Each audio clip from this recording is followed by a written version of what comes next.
The wait is finally over. He's the best.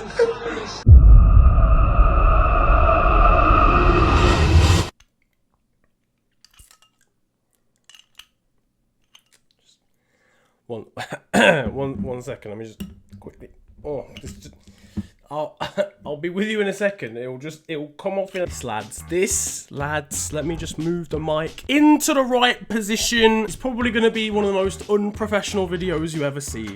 This is the sweet taste of 30 years, even though I'm not actually 30. But 22 years of pain, just a little sprinkle of enjoyment here and there. The final destination on the sat-nav is Premier League glory. Lads, Liverpool have won the Premier League. All right, all the jokes about how it's been 30 years, Steven Gerrard slipping over, that didn't happen. That now factually never occurred. Manchester City didn't even win the league that year. It was null and void. The whole year, that whole season was null and void. Didn't happen. Steven Gerrard still plays for Liverpool now. He's just won the Premier League. It's mental. I'm drinking Corona. Corona itself could not even get in the way. This is how good this team is. If you've come here for approximately just over 10 minutes of a Nigerian man, for want of a better word, jizzing over his team winning the Premier League, then you're in the right place. The toughest opposition we faced was Watford. And then after that, it was a pandemic. That's mental. Anyway, I'm an official source of news. There's a bug on my... Oh, it started flying. If you came here for official news, then I can bring it to you. Liverpool have won the Premier League. Liverpool are... I can't actually believe this. If you're wondering how it's happened, if you've been living under a rock, Manchester City just played Chelsea. I actually won't lie. I had no expectations. Like, genuinely, I know I'm a very pessimistic Liverpool fan.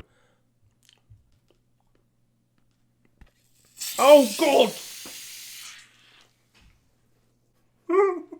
Sorry, it's about the distraction there for a moment. My beer's calmed down. I don't really know how that happened. I didn't even shake it. I'd already opened it. What is going on here? I've just celebrated my team winning the league, and my beer's just exploded all over me. So that probably sums it all up, really. Anyway, what was I saying? I had no expectations going into the Manchester City-Chelsea game. I just thought it would be another very routine victory for City. City gave the ball away in the middle of the park. Benjamin Mendy had a bit of a mare defensively. He was actually really good going forward, but that lack of defensive intelligence shone through again, and a bit of a miscommunication between himself and Gundogan. Pulisic is set away, and in that position, all Mendy's got to do is just slow him down. All he's got to do is just calm down the situation, but he just dives in. I had expectations at that point, but before then, I was just kind of like living in the moment. I was just vibing. We get to half-time. Dejan Lovren decided it's a good idea to tweet just 45 minutes on its own, as in like 45 minutes till we've won the league. Of all the people, if it was anybody else, if it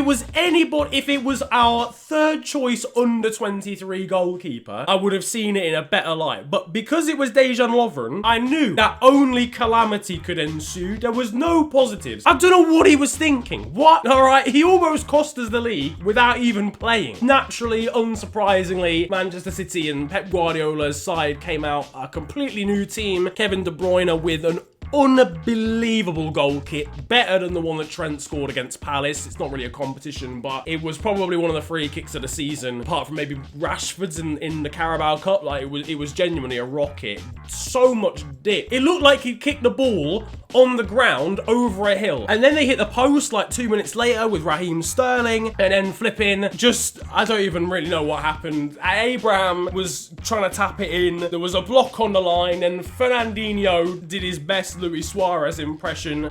Someone should have given him gloves, because it was a really good save. He's just battered it out. Underarm, actually, which you don't see very often. It's quite an underrated, in my opinion, technique, really, when it comes to red cards and goal line clearances. He got sent off. Willian, greatest Brazilian player of all time, slotted it away, and that was it. And that was it. Liverpool Football Club, the pool of liver, I'm never going to call them that again. That was terrible. We've won the league. Does this want to stop bubbling up? What's going on? There's only negatives that ever come from Corona, even if it's the beer. Like, I don't know. Regardless, right? I don't mean to be that guy that's insufferable, but we are the greatest club to ever exist. This is the most phenomenal collection of 11 footballers the world has ever assembled into one unified team. I can categorically confirm there's never been a team that's as good as this, apart from like many other teams. There is competition. When I think about it properly, there are probably some teams that you could argue are slightly better. Significantly better. Nah, I'm kidding. This team's mental. They're mentality giants. I don't really know what the point of this video was meant to be. I think it was just going to be me rambling, actually. That's what it's become. There we go. That's the end goal. Just ticked off. There's the objective for today's video. I hope you've enjoyed. Nah, but for real, there's a bug. Why is this bug in my face? Oh, I've just killed it. Oh, I'm so sorry. I didn't even mean to. Why were you on my nose in the first place? We are, like, the thing is, the thing I've been most impressed with this side is the fact that we almost won the league and we missed out by 1 point.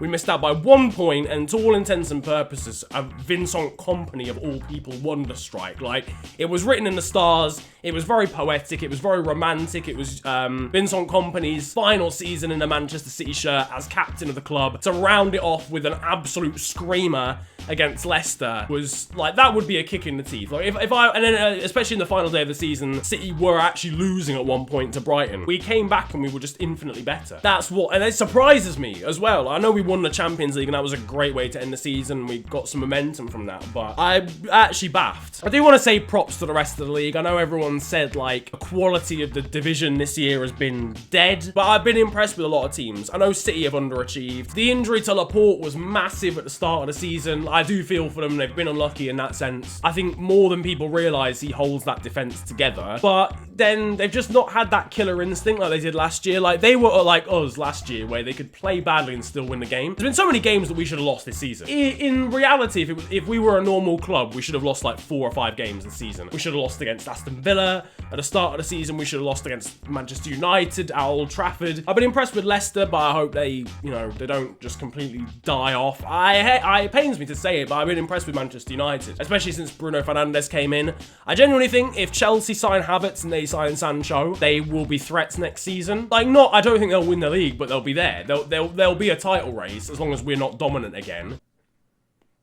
I've not seen this much head since a Kim Kardashian leak. What I'm trying to say is, just let me enjoy the moment. Okay, I've experienced 22 years of my life with very minimal returns, apart from the last couple of years. Like, in 2005, won the Champions League. I was a Liverpool fan before then, because I remember vividly the Luis Garcia goal that led up to that final. And then after that, we won the FA Cup. I missed that game. And then after that, there was really nothing. Like, from a big club perspective, obviously, I know I sound like I'm coming across like some dickhead here. Like, if you support Plymouth Argyle, then shouts to you innit, because obviously, where am I going with this point? Shouts to Plymouth Argyle. You know, I've experienced, as a big club, we've won things, and I know not every club wins things, and that, obviously, that's dead. And I'm not gonna sit here and, like, act as if I'm hard done by, because I still support a big team. But when I mean, comparatively to other big teams, like, we are the laughing stock. We have been.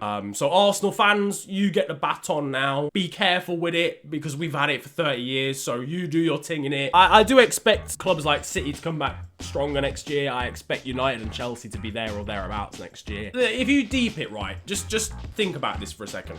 If United, right, they keep Paul Pogba, then they've got Bruno Fernandes, and then if they sign Sancho, along with Rashford, I guess Martial. I'm a diehard Liverpool fan, and I want us to keep winning things. I now feel like I'll be able to appreciate the rest of the league more.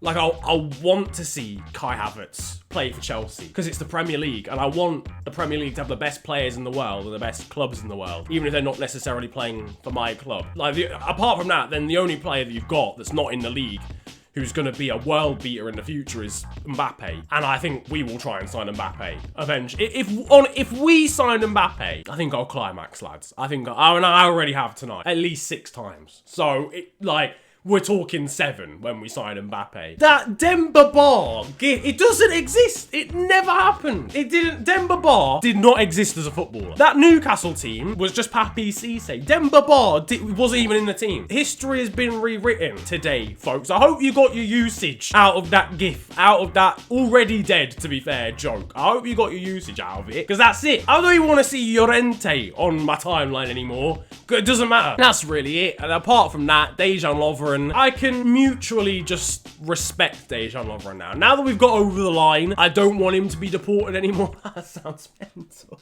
Nah, I rate him. Like, he's terrible. And like, let's not get it twisted. He's one of the worst defenders in the league. But I'm glad he's got a winner's medal. I think over his career, he probably deserves it. You know, he's been very loyal to the club, even though at times he's caused our downfall. But he's been loyal to the club. You can tell that he loves the club. Virgil van Dijk, listen, I will marry him anytime. I'm sorry to anyone out there who was hoping for a different situation. My demographic is like 99% male, so. But then that doesn't necessarily, I'm treading on thin ice here. What I'm trying to say is Virgil van Dijk, marry me. Even Andy Robertson, he's got a bit of bants about him. More about the personality, I think, than the looks. So yeah, if someone could put me in contact with Andy Robertson is what I'm trying to say, that'd be lit. I'm a bit bevved. I hope you can tell. It's not my usual self. Rest in peace to that bug that I killed about 10 minutes ago. Gone and almost forgotten, because I did almost forget that I did that. For some reason, I just remembered right now. I think I saw another bug fly past and I just like jogged my memory and I was like, raw. It's a Mazza. Mads. Jordan Henderson's gonna lift a just think about it for a second. You know when Jordan Henderson, and when he just signed from Sunderland, and we still had Stuart Downing and Charlie Adam and Christian Poulsen. I'm not gonna lie, I've been through tough times. I deserve this. I've seen Sotrius Kyriakos and a 33-year-old Jamie Carragher line up at the back consistently, with Paul Konchesky on the left. That was really bad. We had Andre Voronin. This is, how can you say that Liverpool don't deserve this when I survived an era without throwing myself off a shopping centre where Andre Voronin was second choice? Jesus Lord. Anyway, big ups Andre Voronin. Big ups Davin and Gog. Because somehow or some way, without him, we wouldn't be in this situation. I am rambling. Let me know what you think down in the comment section. We're going to wrap it up. There's people who are probably going to look and go into the journalistic industry or the media industry. You may have seen this video and they've just watched me chat was. Have I said anything of note? When do I ever say anything of note? We are the best team to ever exist. In any sport. Like, I'm talking lacrosse. Why was that the first sport that came to my head? Like the video if you enjoyed it, but you are subscribed. And if you aren't subscribed, then like and then subscribe, or you can subscribe and then like afterwards. Like, I'm not really that picky. And that's pretty much it. We are Premier League champions and inshallah are merchants. We've won the Premier League. We've won the Premier League. Nah, Bundem Babar, man. This is lit.